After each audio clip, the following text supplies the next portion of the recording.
Welcome to the January 2021 Casio Chaos Theory channel update, where I will look back at what I've achieved this past year and also tell you what I have planned for the new year ahead. But Chaz, I hear you cry, you've hardly released anything on your channel. Okay, I know, however, just as with many people across the world, my plans for 2020 didn't quite go as I intended them to after the world was turned on its head at the early part of the year. What you are seeing of Casio Chaos Theory over the last couple of months is actually the culmination of much work, planning, learning, experimenting, and finally finding the focus of what this channel can do. I originally planned to have videos released in the earlier half of 2020, but COVID and the global pandemic was a major disruption, as it was for everyone, and my schedule of what I had planned to do was completely turned on its head. I also didn't feel that my filming, plus audio and visual editing skills, were of a standard that were good enough to get across what I wanted to show. Instead, I worked on a number of video and audio projects to improve my skills and also learn what I could feasibly put together as the sole person behind this channel. I've taken a lot of inspiration from many great YouTube channels that I watch regularly, such as the 8-Bit Guy, who is also 8-Bit Keys, Look Mum No Computer, LGR, Simon the Magpie, Techmoan, Davey504, Synths and Sounds, Explaining Computers, Retro Recipes, and RMC, to name just a few wonderful channels. And these content creators have really set the bar high in terms of quality of content and how their videos are presented. I wanted to at least be in the same ballpark as to the standards that they have set, and I finally think I am near enough. I'm probably still outside in the car park, well, they are all playing on the main field inside the stadium, but I'm hopefully not too far away now. Baby steps and all that. As we enter into the first few days of 2021, things have now settled down enough for me to concentrate more on the Casio Chaos Theory channel and finally get it moving and producing regular content. And this is what I want to tell you about in this video, as well as recap what the channel has achieved so far.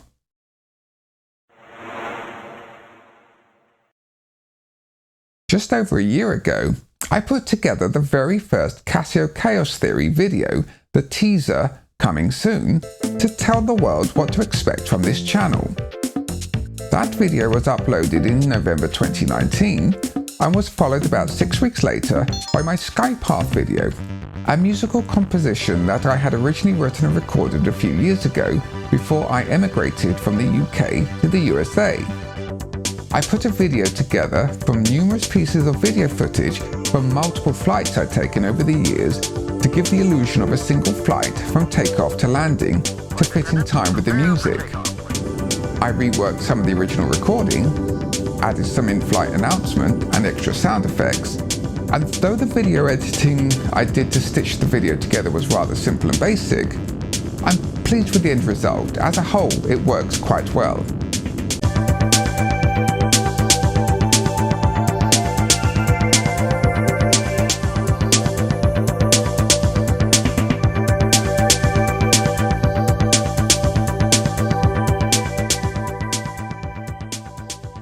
After I'd finished the Skypath video, I then started working on a PC laptop upgrade video and also a hard disk cloning how-to guide video using the open source app Clonezilla to try my hand at the computing angle I thought this channel might sometimes incorporate.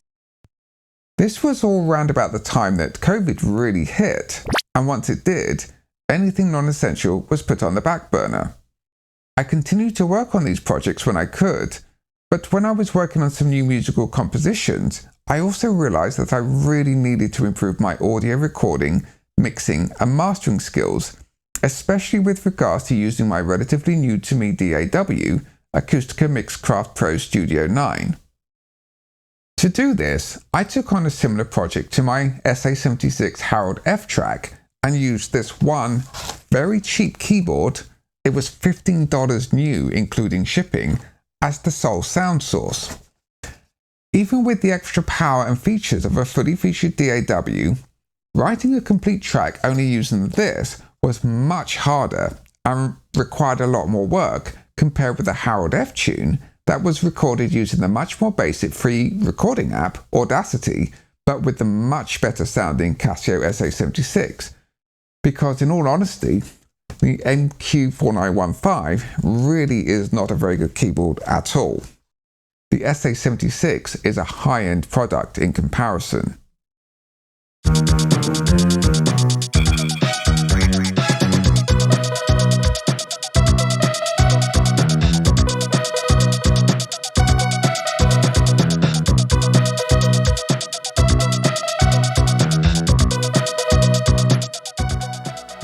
After I finished writing, recording and mixing the MQ4915 composition, I then chose to go back to another composition that I put together in August 2019 with my Casio XW-G1, which was for an online Metapop competition.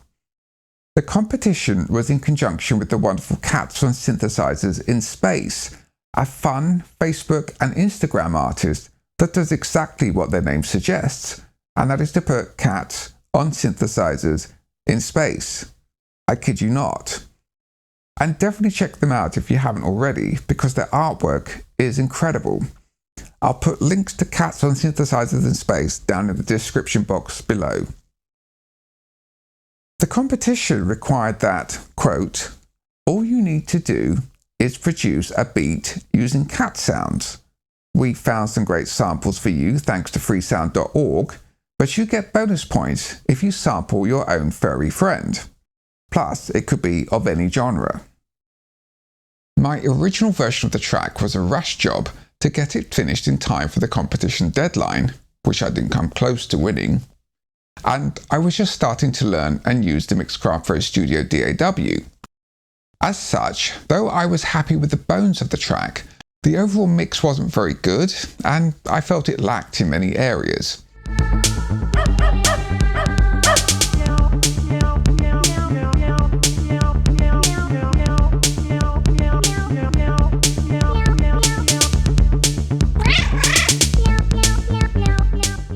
I'll put a link to the original version that I submitted for the Metapop competition in the description box down below if anyone fancies checking it out. With my new mixing knowledge that I had learnt over the many months after the competition, I then completely redid some parts, reworked the mix, added some more samples, and transformed it into something much closer to how I originally wanted it to sound. What I do need to point out is that I don't have my own furry friend to sample, so the main melody sound had to come from this.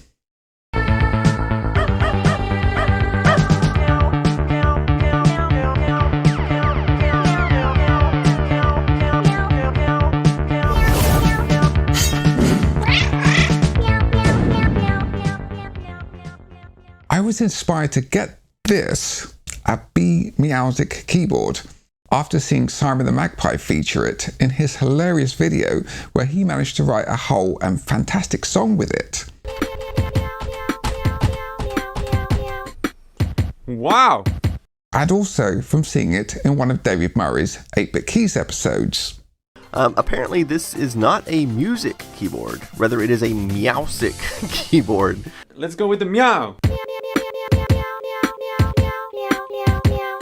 And of course the meow.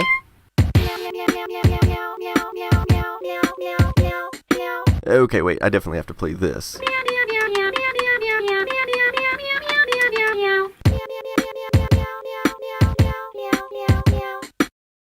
I'll put links to both those videos down below for those who'd like to check them out.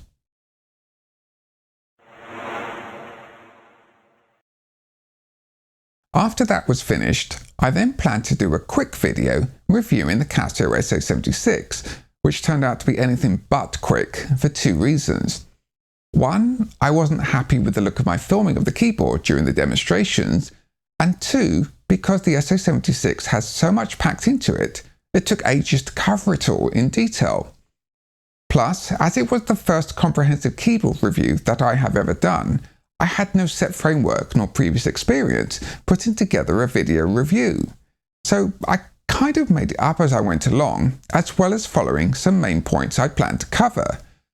To solve the filming issue, which was because I was using a tripod, trying to get a sort of an overhead look of the keyboard while on a table, but it was a funny angle because I couldn't get completely over it. So I did a little bit of research and I found this, which is simply a camera clamp. So I could then clamp this to have a microphone boom arm going up at an angle over a table, and then you can attach the camera onto here, which is also adjustable, and I can lock everything into place. And this gave me the angle I was looking for, the overhead look of filming the keyboard, compared with the odd looking angle when using a tripod. And that made the videos look so much better. Something so small and simple that had such a big effect on the overall appearance of the video. My original plan was for a 15 to 20 minute episode, but when I started adding the footage together, it was clear it was going to be many times longer than that. In the end, I realized that I could break it up into a 4-part mini-series, with each episode covering one of the main feature groups. I think this format works okay, and so far the response has been positive, so we will see if it works well enough for other keyboards that I plan to review.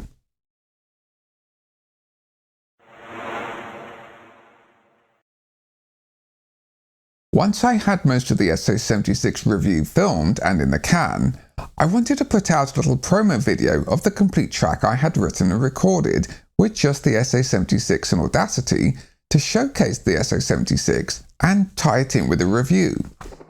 This took quite a bit of work in using many different camera angles, cuts, edits and filters to try and make the video visually interesting to watch, and after a lot of work, I am pleased with the results.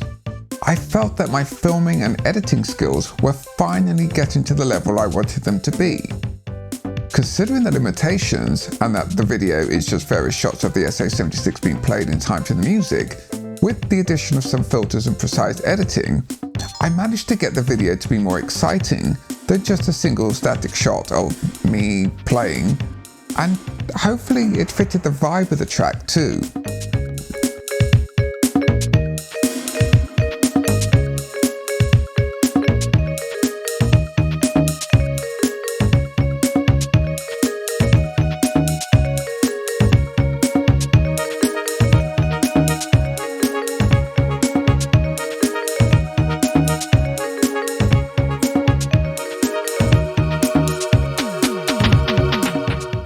I should also add that the record cover for Harold F was an event in itself. It was actually shot on a hot Florida November day, and it was about 85 degrees, and I'd just driven down the interstate to get to the photo shoot location. The hood bonnet of my car was boiling hot, and I kept burning my bum when I sat on it. I had to resort to sitting on a canvas bag to stop my butt catching fire, and also to stop me sliding off the hood while trying to replicate Eddie Murphy's iconic promo shot from Beverly Hills Cop. Furthermore, I was sweating like a horse, wearing long pants and a jacket in the hot Florida sun, so though the final overall shot came out well, my facial expression on the original picture actually looked really pissed and fed up, because I kind of was by that point. Much photo editing and a face transplant in GIMP later got the look and record cover I was searching for, and it was now ready to be uploaded along with the video for the track. Harold F was uploaded to YouTube on November 24th, and I then continued with editing down the footage for the SA76 review. Part 1 editing was finished and uploaded on December 4th, and Part 2 was uploaded on December 14th. The response to both has been very positive so far, so thank you so much everyone who has viewed them and given me a thumbs up. I really appreciate that. It appears that my more in-depth and longer format approach to reviews may be working.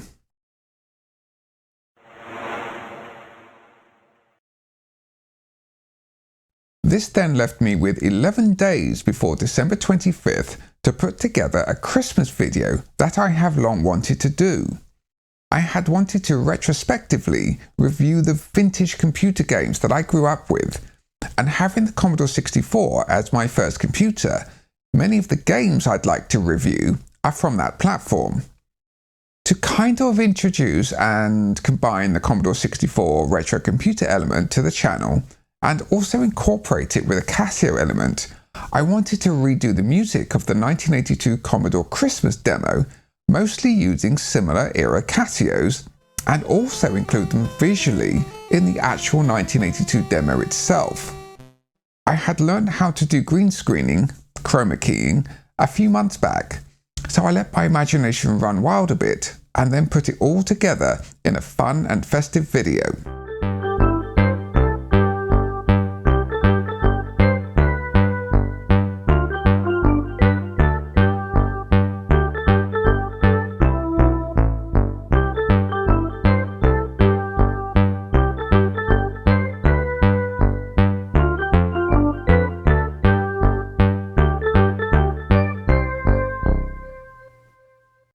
My goal was to have it up by Christmas Day at the latest, and as always, I totally underestimated the amount of work that was required to put something like that together.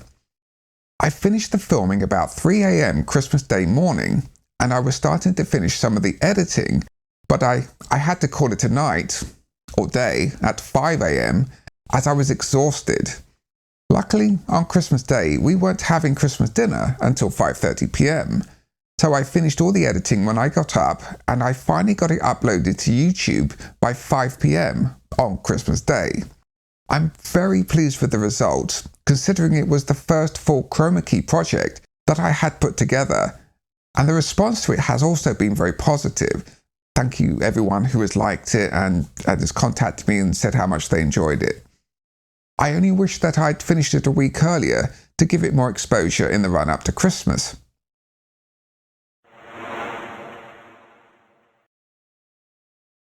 I've had people contact me since and ask, how did you do that? How did you put yourself in the Commodore 64 demo?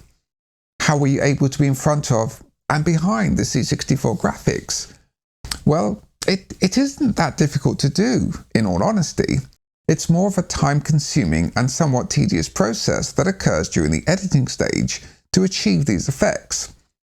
Obviously, filming the actual green screen parts required some good planning, preparation and lighting setup, as well as the green screen itself, and also finding the right settings to be used in the video editor and its filters. But once the major elements were in place to film and apply the Chromakey filter, everything else was just down to the editing process and planning the shots and sequences. As this knowledge could be useful to others, I may well put a video together showing how I did this.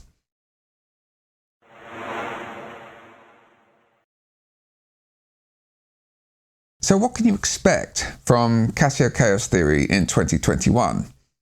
Well, as per the coming soon video, in order of importance, I plan to feature Casio and other keyboards, including synthesizers, other music-making devices, including guitars and basses, retro video games, computers, tech, and gadgets. Pretty much all the interest I had when I was in my formative teens, and all that crossed over into each other, at least for me. The Commodore 64 had the famous SID sound chip, which in all respects was my second synthesizer after my Casio VL1. I had a computer that I could make music with and play video games, a win-win situation for a young lad in the early 1980s. Since then, I've always associated computers, video games, gadgets and music making together, and even more so today with DAWs making computers an integral part of modern music recording and production. I'll also experiment with other ideas as and when they occur. First and foremost, you can expect to see lots of Casios. It wouldn't be Casio Chaos Theory otherwise, would it? Part 3 and 4 of my in-depth SA76 review will be uploaded over the next couple of weeks. Nearly all the footage has already been filmed. I just need to finish editing them, then they'll be ready. I will carry out further reviews of the many Casio keyboards that I own, And I will also take a look at non-Casio keyboards and other music making devices and equipment, including oddities and weird stuff that I often find in thrift stores and charity shops.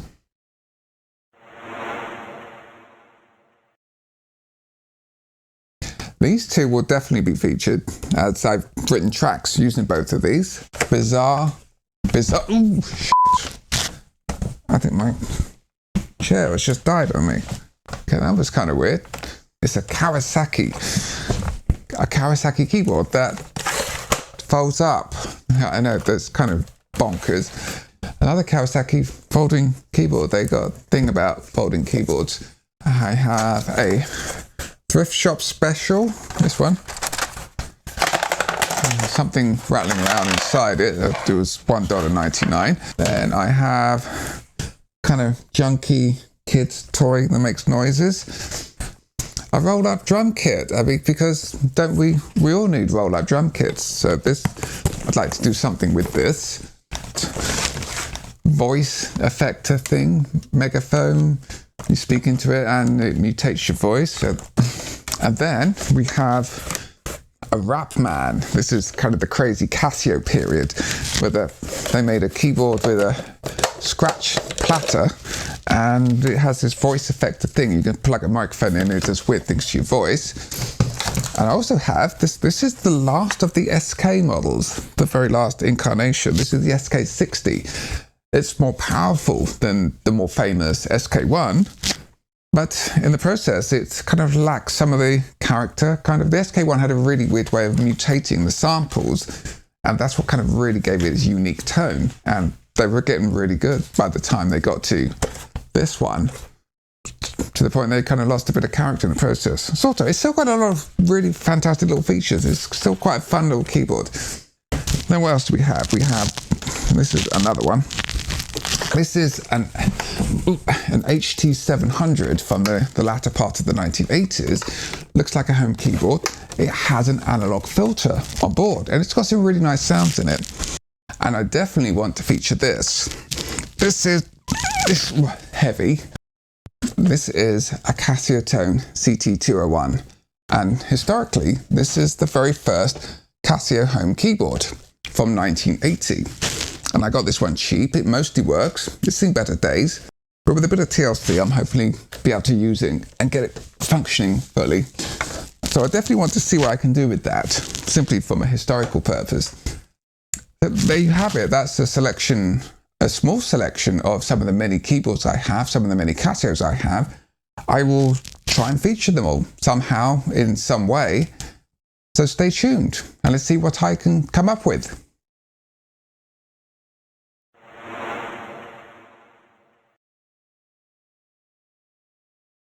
I may also look at making shorter videos that focus on a particular aspect of a keyboard or a device, just so that I can keep more content coming out on a regular basis, as the in-depth reviews take a lot of time and work to put together. I love making the in-depth reviews, but it means the gaps between video releases gets too long if I only use this format.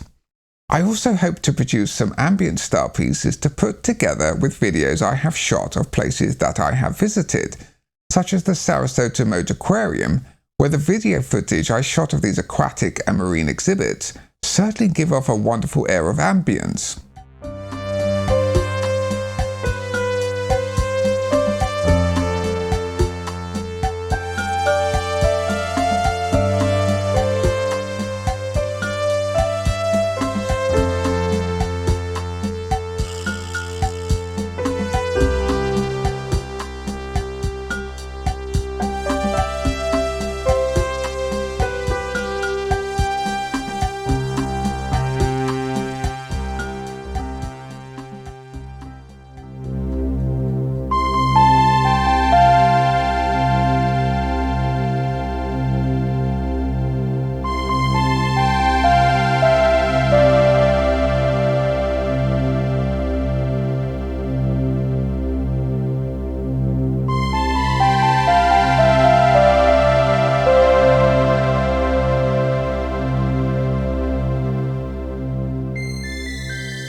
As mentioned when I discussed the Casio and Commodore 64 Christmas video I made, I plan on retrospectively looking back and reviewing many of those wonderful video games that I grew up with.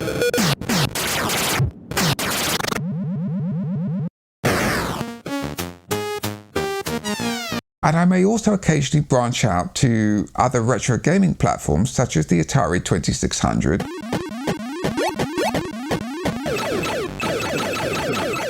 and the Commodore Amiga.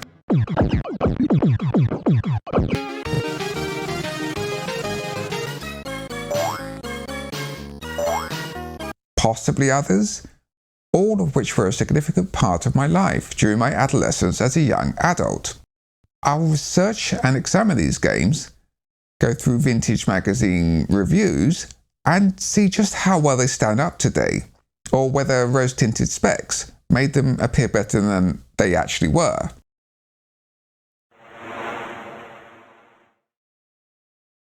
I also hope to include some of the guitars and basses that I have, sometimes because I might use them in my music, sometimes maybe just to investigate one model from an historical context, and sometimes just for a bit of refurbishing, renovation, or customizing. We shall see.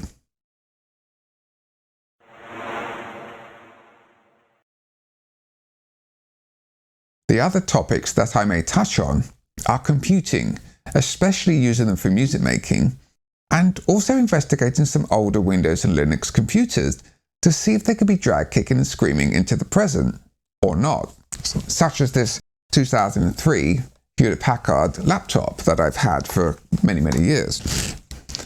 And I'll probably stick up the Clonezilla and laptop upgrade videos I made last year, just because.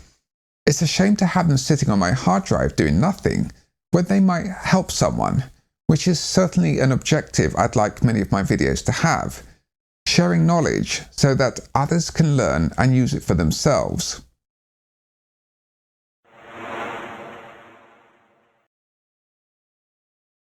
I may also review some odd devices and gadgets that I have, such as, here, this is a video camera glasses, and I've got a chorus, a guitar pedal, can do something with that.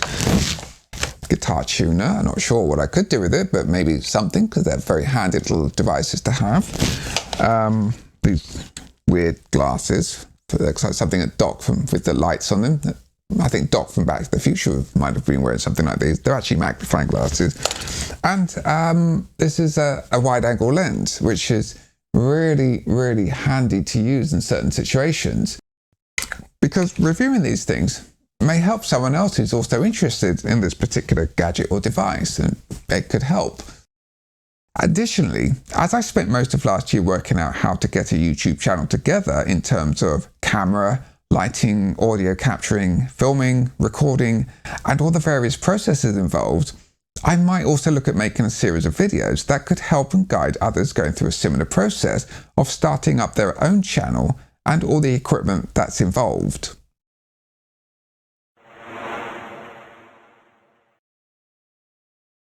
It's very much going to be a bit of trial and error to see what does or does not work, what people do or don't want to see, and what fits the theme of what I want the Casio Chaos Theory channel to be about. One main philosophy that I will follow is to try and ensure that much of what I feature is affordable and accessible, and that whatever it is, however limited it is, you can always find a use for it, create with it, in something, if you put your mind to it. Often, the only limits are our own imagination.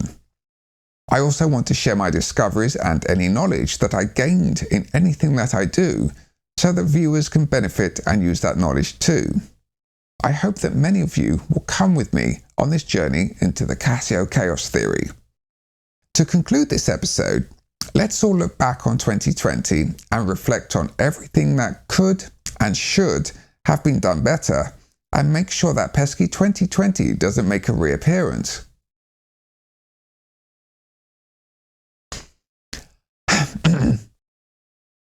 Instead of fighting and dividing, let's work and come together to make the world a better place for all of us and for the generations to come. and repair is a good motto to have. Oh, and believe in yourself. Make good music and be creative with whatever you have to hand. That's it for this video. If you've got this far, thank you very much for watching. And if you enjoyed what you've seen, please press the like and the subscribe button. And remember, keep it Casio.